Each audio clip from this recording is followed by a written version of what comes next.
예수님은 고향이 어디십니까? 나사렛이십니다. 갈릴리라고 하는 큰 지역에 나사렛이라는 조그만 마을이 우리 주님의 고향이십니다. 어느 날 주님께서 나이 30이 다 되셔서 이제는 세상으로 나아가야 될 때가 됐다는 사실을 스스로 깨닫게 되시고 또 하나님 부르심을 받고 고향을 떠납니다. 그래서 어디로 가냐면 요단강으로 가십니다. 가서 세례 요한에게 세례를 받으셨고요. 그때까지도 사람들이 잘 몰랐습니다. 그리고 세례 받으신 다음에 그 성령에게 이끌려서 광야로 가셨어요. 광야에 가서 40일간 금식하시면서 광야에서 그 마귀의 유혹을 받습니다. 근데 세 가지 유혹을 받는데 그 세 가지 유혹에 대해서 여러분들이 나중에 또 보시고요. 유혹을 통과하셨어요. 이제 드디어 공생애를 시작할 수 있는 그런 자격을 얻으셨습니다. 그리고 이제 어디로 가시냐면 갈릴리로 가세요. 갈릴리 여러 마을에서 회당에서 성경 읽으시고 말씀을 가르치시고 많은 사람들이 주님의 말씀에 놀랍니다. 도대체 저희가 누군가? 나사렛 출신인 건 잘 몰라요. 왜냐하면 그 당시에는 마을과 마을이 나사렛에서 태어나서 가버나움까지 간다는 것은 평생 한번 있을까 말까 한 시절입니다. 옛날에는 10km 이상을 나가본 사람이 없어요. 10km 나가면 지금의 세계 일주를 하는 겁니다. 그러니까 서로 잘 모르는 시대인데 그곳에 주님이 나타나셨어요. 근데 워낙 주님 말씀이 강력하니까 이 소문이 이 마을과 마을 사이를 다니는 사람들 있지 않습니까? 보부상이라든가 이런 사람들이 소문을 전하는 거예요. 그 소문이 쫙 퍼집니다. 그리고 이제 주님께서 갈릴리에서 이제 당신의 입지를 굳히시고 인기를 얻으신 다음에 이제 가고 싶은 곳이 생겼어요. 사람이 바깥에 타향에 나와서 성공하면 어디를 꼭 가고 싶죠? 고향을 가고 싶어요. 고향에 가셨습니다. 사람들이 누군가 고향에 갔는데 안식일이 돼서 이제 회당에 사람들이 모였습니다. 뭐 회당이라고 해봐야 그 갈릴리 나사렛이라고 하는 동네가 해발 375m에 지어진 오늘 성경에도 보면 나오죠. 산을 깎아서 만든 그래서 낭떠러지. 그러니까 마을 바깥으로 나가면 낭떠러지예요. 그런 마을의 회당입니다. 인구가 얼마나 될까요? 한 100명 이상 200여 명? 이 정도 될 것 같습니다. 작은 마을이에요. 그 회당. 동네 온 동네 사람 다 모이는 겁니다. 근데 회당은 어떤 식으로 운영이 되냐면 회당장이 관리를 하고요. 또 회당장이 그날은 성경 읽을 사람을 지적을 합니다. 설교자가 따로 있는 게 아니에요. 딱 봐가지고 그날에 그 뭔가 영적인 기운이 있는 분에게 부탁을 해요. 그럼 그 사람이 이제 성경책을 회당에 보관된 성경책이 있습니다. 두루마리죠. 양피지나 파피루스로 된 두루마리를 들고 나와요. 들고 나올 때는 혼자서 못 들고 나옵니다. 얼마나 무거운지 들고 나서 펼칩니다. 그럼 이제 지적받은 사람이 읽는 거예요. 예수님이 읽었습니다. 오늘 이사야의 글을 읽었습니다. 주의 성령이 내게 임하셨으니 이는 가난한 자에게 복음을 전하게 하시려고 내게 기름을 부으시고 나를 보내 포로된 자에게 자유를 눈먼 자에게 다시 보게 함을 전파하며 눌린 자를 자유롭게 한다. 이 말씀을 읽는데 똑같은 말씀도요 누가 읽느냐에 따라서 다르죠. 똑같은 노래도 누가 부르느냐에 따라서 굉장히 다릅니다. 그냥 평소에는 이렇게 들었는데 예수님이 읽으니까 눈이 번쩍 뜨이고 그 말씀이 가슴에 팍 찍히면 꽂히면서 그래 정말 하나님은 눌린 자를 자유롭게 하고 포로된 자에게 자유를 주시려고 오셨지. 그게 현실로 받아들여지고 곧 이루어질 것처럼 느껴지고 이제 로마가 물러날 것이다 하는 소망이 생기게 했습니다. 그래서 그냥 누가 있나 보다 이러고 있다가 그 말씀을 들으면서 누가 있는 거지 하고 눈을 떴어요. 딱 보니까 아는 사람 모르는 사람 다 아는 사람이에요. 어떻게 아는 사람이죠? 불과 한두 달 전에 함께 밥 먹고 형 동생 하면서 예수야 하던 그 청년이에요. 평소에는 그때도 보면 뭔가 눈빛이 반짝반짝하고 참 뭔가 똑똑하고 뭔가 영적인 분위기가 있고 참 보통 청년은 아니구나 뭐 이 정도로만 생각했지 뭐 메시아 내지는 선지자 하나님의 사람들을 가르칠 수 있는 대단한 사람이라고 생각해 본 적이 한 번도 없는 사람이 나사렛 예수입니다.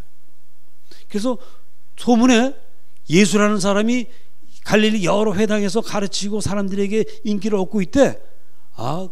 근데 그 예수가 나사렛 예수인지 몰랐어요. 왜? 예수라는 이름은 유대 사회에서는 철수라는 이름처럼 흔한 이름이에요. 여호수아라는 이름이 아시죠, 여러분? 여호수아가 예수입니다. 그게 다 같은 이름이에요. 그 약시대 그렇게 불렀고 그렇게 불렀다는 것 뿐입니다. 그렇기 때문에 설마 하니 그 예수일까 했는데 설마가 사람을 잡았어요.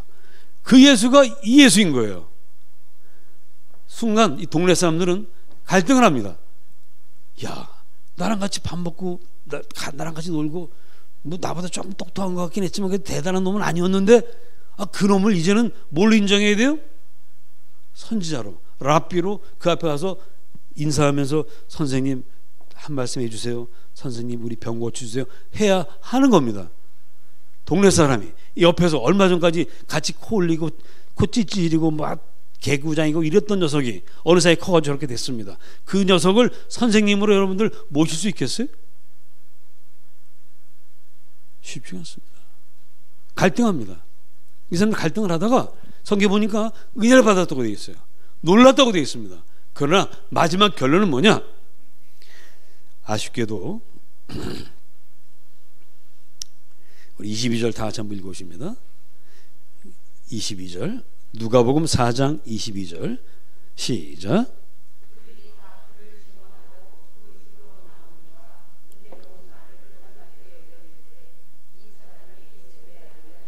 예, 이 사람이 요셉의 아들이 아니냐? 이 말은 에이, 요셉의 아들이야.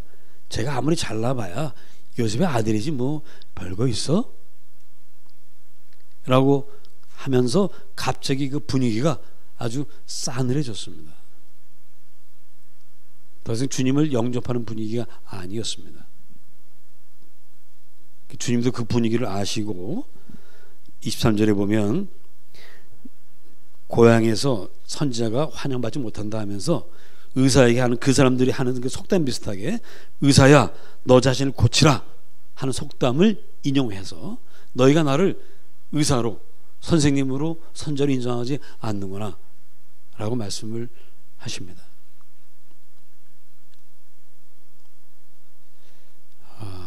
참 안타깝습니다. 하나님의 아들이 자기 동네에 왔는데 병을 고칠 수 있고 인생의 문제를 해결할 수 있는 그런 기회가 왔는데 단지 그 선입견 때문에 늘 나와 함께 있던 그 녀석인데 우리가 그 예수 집안에 숟가락이 몇 개인지도 알고 어떻게 사는지도 아는데 쟤를 우리가 어떻게 이러고 있는 거예요.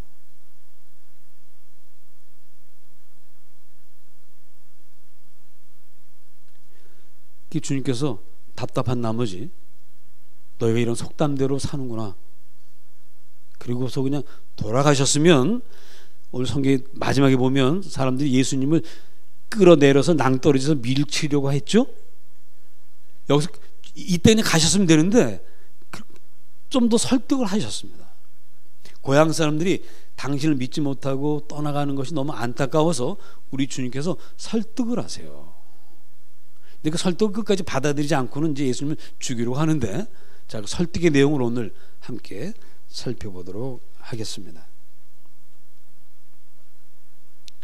자, 주님은 두 사람의 예를 듭니다. 하나는 엘리야와 사렙다 과부, 또 한 사람은 엘리사와 나아만 장군, 두 사람의 예를 드는데, 자, 엘리야는 이스라엘 아합 왕 때 사람입니다. 이분은 약간 기행을 하던 분이에요. 사람들이 선지자를 인정 안 했습니다. 그리고 왜냐하면 그 당시 아합 왕 때 이스라엘 사람들은 하나님보다는 바알을 섬겼어요. 하나님 그냥 한쪽으로 밀어놓고 바알신, 돈과 권력과 풍요를 약속하는 그 바알신을 섬겼습니다. 그래서 이 하나님의 선지자들이 인기가 없어요. 그런데 엘리야는 거친 옷을 입고 약간 기행을 하던 사람이기 때문에 인기가 없습니다. 그래서 하나님께서 엘리야의 입을 통해서 그 땅에 기근을 선포합니다. 어느 날 엘리야가 아합 왕을 찾아가서 임금님, 하나님께서 말씀하시기를 하나님의 말씀이 있기 전까지는 여기에 3년 6개월 동안 기근이 있을 거라 하셨습니다. 그럼 가버렸어요. 그리고 정말 기근이 생겼습니다. 먹고 살 게 없어요. 근데 기근의 때 가장 불쌍한 사람들은 고아와 과부입니다. 이스라엘 땅에 많은 과부가 있습니다.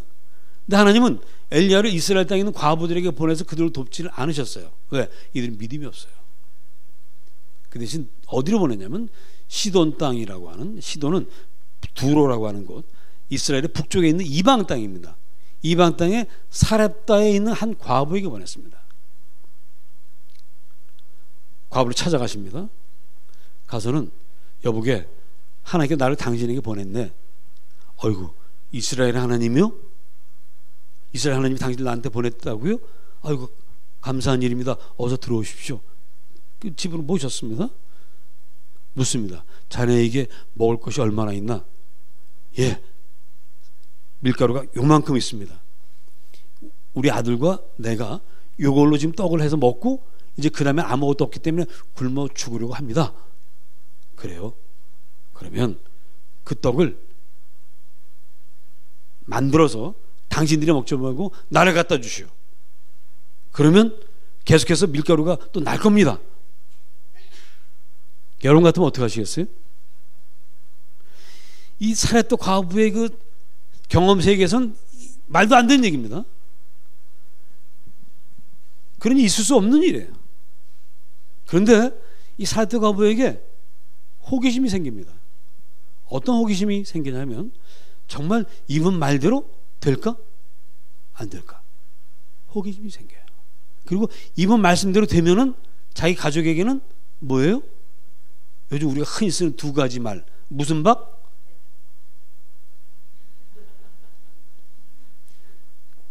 대박이란 말이에요. 대박. 호기심이 생깁니다. 한번 이분 말씀을 한번 실험을 해보고 싶은 마음이 생겨요. 따라하십니다. 어린아이 같지 않으면 하나님 나라에 갈 수 없느니라. 어린아이의 특징이 뭐죠? 호기심이에요. 호기심. 제 손자가 이제 5살인데 이놈이 이제 지 엄마 말 안 듣고 막 말씀 부릴 때가 있어요. 그럼 제가 갑자기 이 목소리 톤을 바꿔가지고요, 이렇게 바꿔서 얘기를 합니다. 어디 저 먼 시골에서 할아버지처럼. 제가 출신이 영화 배우기 때문에. 아니, 이렇게 말하니까 처음 듣는 분들은 뭔 소리요? 그래서 엑스트라를 2번 했습니다. 자, 그렇게 하면 얘가 평소에 듣지 않았던 소리에 민감하게 반응을 해요. 그리고 쳐다봅니다. 그리고는 방금 전의 일을 잊어버려요. 그리고 새로운 것에 몰두합니다. 호기심이에요. 새로운 것에 대한 호기심입니다. 여러분, 신학의 세계는 어떤 면에서는 호기심의 세계입니다. 호기심 천국이에요. 정말 주님을 믿으면 이 말씀대로 될까? 안 될까? 호기심 여러분 생기시죠? 어린아이처럼 매주 주님께서 하시는 말씀을 많은 분들이 호기심으로 들을 수 있기를 축복합니다. 호기심으로 듣고는 정말 그대로 되는지 안 되는지를 실천해 보시기를 권면합니다. 많은 분들이 듣고 그냥 잊어버려요. 에이, 설마 말씀대로 되겠어? 에이, 하는 소리지. 에이, 예수 믿는 사람은 늘 하는 소리고 목사님이니까 하는 소리지. 설마 일어나겠어 하고 자기 선입견, 자기 경험성에 묶여가지고 벗어나지 못해요.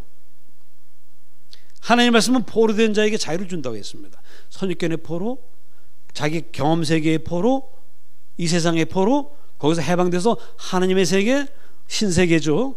기적의 세계, 하나의 역사 일어나는 그 세계로 여러분들이 들어갈 수 있기를 축복합니다. 그 관문이 바로 호기심이에요. 이 과부 아줌마가 호기심이 생깁니다. 이 말도 안 되는 소리이긴 한데, 아니 벼룩의 간을 빼먹지 그래? 이거 요것밖에 없는데 이걸 달라고 그래? 하는 그런 원망스러운 생각도 들지만 또 한편으로는 정말 이 사람 말대로 해먹고 또 생길까? 분명히 선지자가 뭐라고 말했냐면 이렇게 얘기했어요. 그 마지막 남은 것으로 떡을 해서 나한테 갖다 줘라.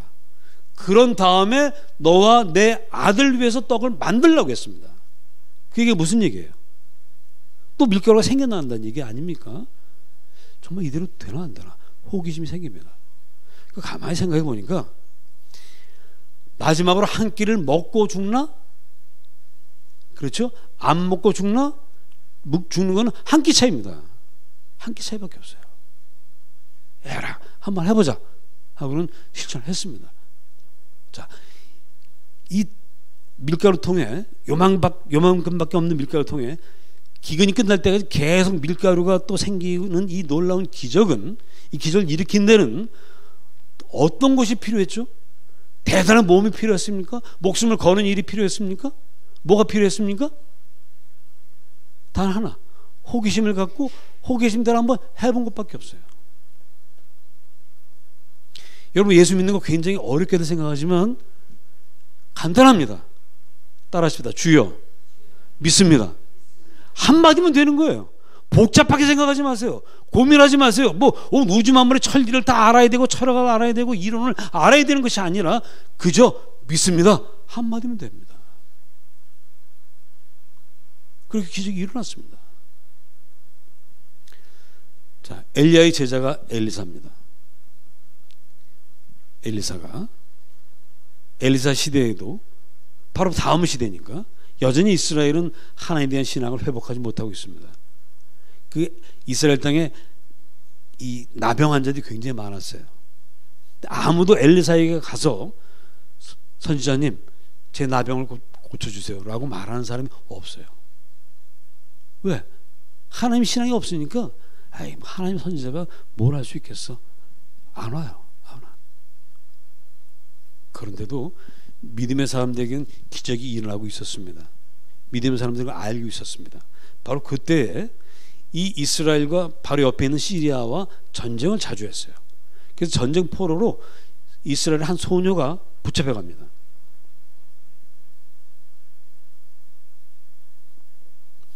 붙잡혀 가서 그 시리아의 군대 장관, 국방부 장관이죠. 국방부 장관 집에 몸종으로 들어갔어요. 성실하게 일을 했습니다. 근데 그 주인 나아만 장군이 어느 날 나병에 걸렸어요. 시리아에서는 왕 다음에 세력을 가진 사람입니다. 근데 아무도 어떤 의원도 와서 고치질 못합니다. 고민하고 있는데 이 몸종이 여주인한테 얘기하는 거예요. 아주머니, 이스라엘 땅에요 엘리사라고 하는 선지자가 계시는데 그분께 가면 이 병 낫습니다. 그래? 물에 빠지면 뭐라도 잡아요? 지푸라기라도 잡아요. 이 몸종 얼마나 그 집안에서 우습게 여기는 천한 종입니까? 그러나 다른 데 길이 없으니까 이제는 어디 우아하고 멋있는 데 가서 고침받을 길이 없습니다. 여기밖에 이제 남은 게 없어요. 그래, 그럼 가봐야 되겠다. 그 나아만 장군이 자기 임금한테 얘기합니다. 임금이 그래, 알았어. 친서를 써줘요. 그래서 이스라엘 왕이시여, 내 사랑하는 부하 장군을 보내니 당신 내 나라 엘리사에게 가서 이 병을 좀 고쳐주시오. 보냅니다. 그래서 이스라엘 왕이 그걸 딱 받고는 어휴, 이제 우리 죽었구나. 그렇지만 뭐 방법은 없으니 일단 엘리사에게 보내자. 엘리사 보냅니다. 엘리사에 갔어요.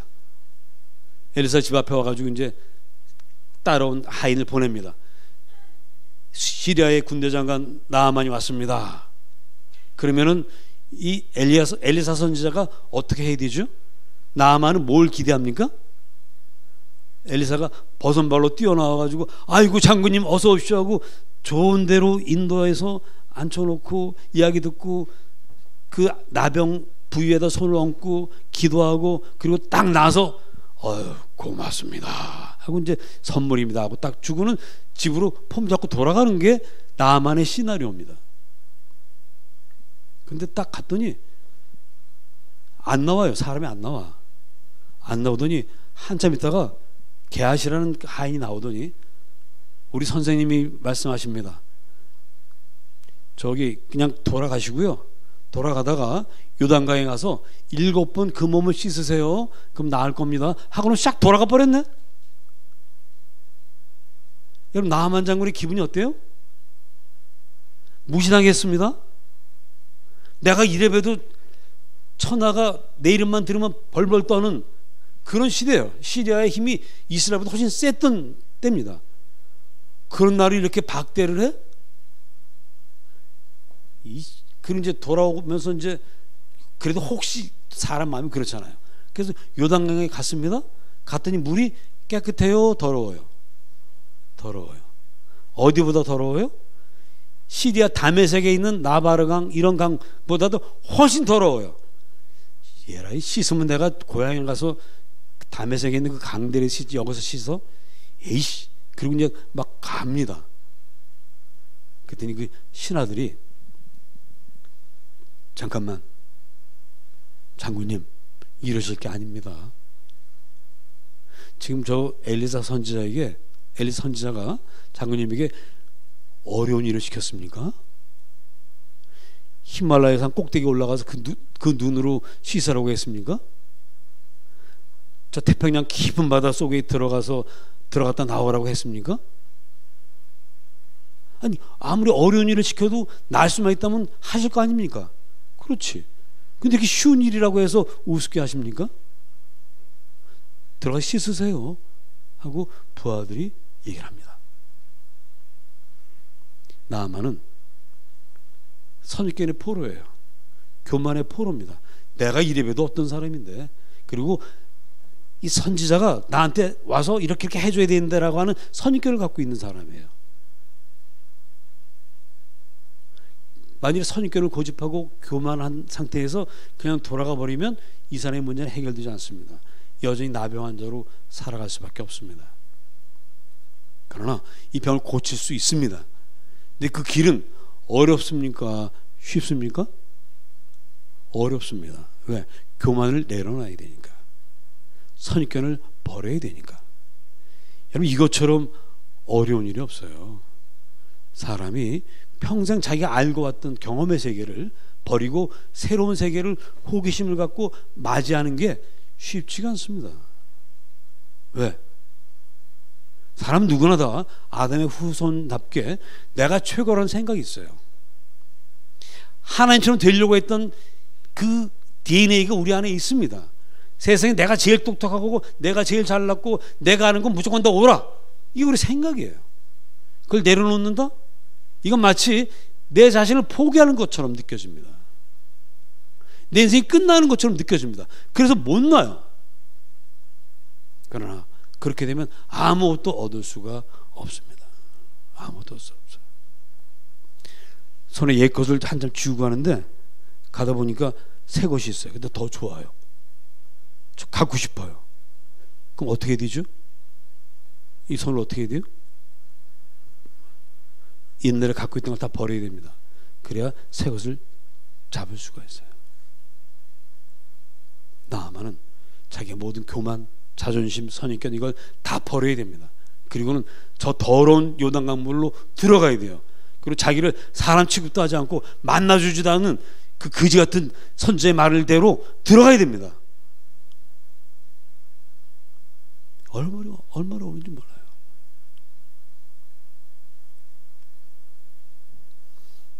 여러분, 제가 아는 어떤 분이 이 구조혈증 같은 그런 심장에 좀 이상이 있어 병원에 갔습니다. 병원에 가서 이제 진찰을 다 받았어요. 그 의사 선생님이 하시는 말씀이 고기 먹지 마시고 술 잡지 마시고 이렇게 하십시오 라고 했습니다. 집으로 다 돌아왔어요. 그 다음에 술, 고기 했어요, 안 했어요? 해요? 그 부인이 여보, 선생님이 하지 말라는데 왜 해? 그랬더니 그분이 뭐라고 그러는지 아세요? 제가 그 분에게 들었습니다. 의사 지가 알면 얼마나 많이 알아? 그랬다는 거예요. 그만큼 우리가 선입견을 버리고 내 편견을 버리고 내 교만을 버린다는 게 얼마나 어려운지 몰라요. 여러분만 그런 게 아니라 저도 역시 마찬가지입니다. 제가 설교를 준비하면서 저도 회개합니다. 아유, 우습게 하는 거. 우리는 소위 그 레떼르가 한번 붙으면 그게 영원한 줄 알아요. 근데 사실 아닙니다. 아니에요. 제가 이제 나이가 좀 이렇게 좀 들어보니까 옛날 우리가 알던 것들이 전부가 아니더라고요. 새로운 것, 호기심을 가지고 새로운 세계를 받아들이는 여러분 되시기를 축복합니다. 나만 그래서 나만 생각을 해봤어요. 내가 여기서 고집 부리고 그냥 가면 나병 환자로 평생 살다 죽어야 돼. 곧 죽어야 돼. 근데 한번 해보자. 한 번 해보는데 돈이 들어요. 뭐 자존심 상할 일도 뭐가 있습니까? 아무도 안 봐. 보는 사람 누구밖에 없어요? 부하들밖에 없어요. 근데 그 부하들이 선생님, 아니 장군님, 제발 한 번만 저 들어가서 나오세요라고 간청하는 마당에 아마 이랬을 것 같습니다.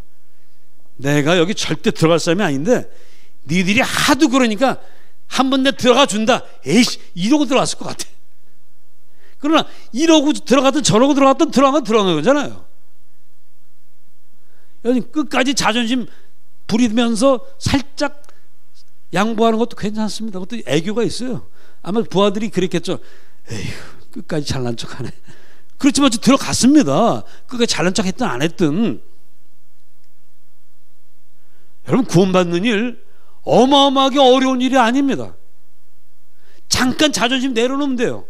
잠깐 교만을 내려놓고 편견을 버리고 호기심을 가지고 한번 해보면 되는데, 한번 해보는 그 일이 어마어마하게 어려운 일을 시키지 않으십니다. 한 끼 양식을 포기하면 돼요. 한 번 더러운 물에 들어가면 됩니다. 아니, 한 번이 아니구나. 나만 몇 번 들어갔다고요? 7번. 7번 들어갔어요. 7이라는 숫자는 완전 숫자입니다. 완전하게 들어가다 나온 것입니다. 그리고 다 씻음 받았어요.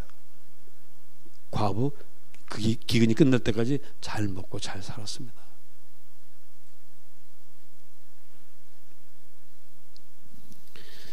우리가 하나님의 백성 되는 거 어려운 일이 아닙니다. 많은 분들이 오해를 하고 있습니다. 내가 하나님처럼 되려고 하는 사람이니까 윤리적으로 도덕적으로 뭐 여러 가지로 완벽한 사람이 되어서 하나님 앞에 가서 하나님, 나 이런 사람이니까 나를 구원하세요 라고 해야 될 것으로 생각합니다. 그것이 바로 세상의 종교라는 거예요. 그게 바로 고행이요, 그 수행이요, 이런 겁니다. 그러나 기독교는 그렇게 얘기하지 않습니다. 아니다, 너희들이 완벽해져서 구원받을 사람은 아무도 없다. 너희는 죄인이기 때문에 오직 나를 믿으라.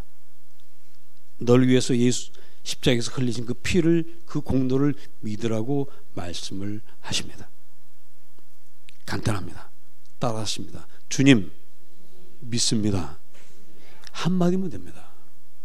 그리고 이 믿음으로 하나님을 만나고 하나님의 자녀가 되면 소위 말하는 종교가들이 하는 수행, 고행을 통해서 이루는 인격, 그보다 더 훌륭한 인격을 만들어가게 됩니다. 왜? 성령께서 함께 하셔서 나 인격을 이렇게 만들어 가시기 때문입니다.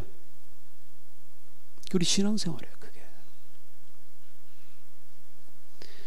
자, 어렵습니까? 쉽습니까? 예수 믿는 거. 봐요, 이렇게 좀 어린아이처럼 좀 어린아이 심정을 좀 쉽게 얘기하세요. 또 생각하고 있잖아요. 좀 이렇게 물어보면 어린아이처럼, 어린아이들은 저요 합니다. 다시 한번 묻겠습니다. 예수 믿고 구원받는 거 어려워요, 쉬워요? 이제 좀 천국 백성 같아요. 하나님께서 어린아이 같은 우리를 부르십니다. 갈 길 모르고 헤매는 우리를 부르십니다. 그리고 아주 간단한 요구를 하십니다. 요단강에 들어가서 씻어라. 한 끼 식사, 1년치 식사를 내게 내놓으라는 것이 아니라 딱 한 끼 입은 식사를 나에게 내놓으라. 오병의 역사처럼 여러분의 삶 속에 이 작은 신앙의 결단이 여러분 가정마다 큰 축복으로 바뀌어가기를 주 예수 그리스도 이름으로 축복합니다. 기도합시다.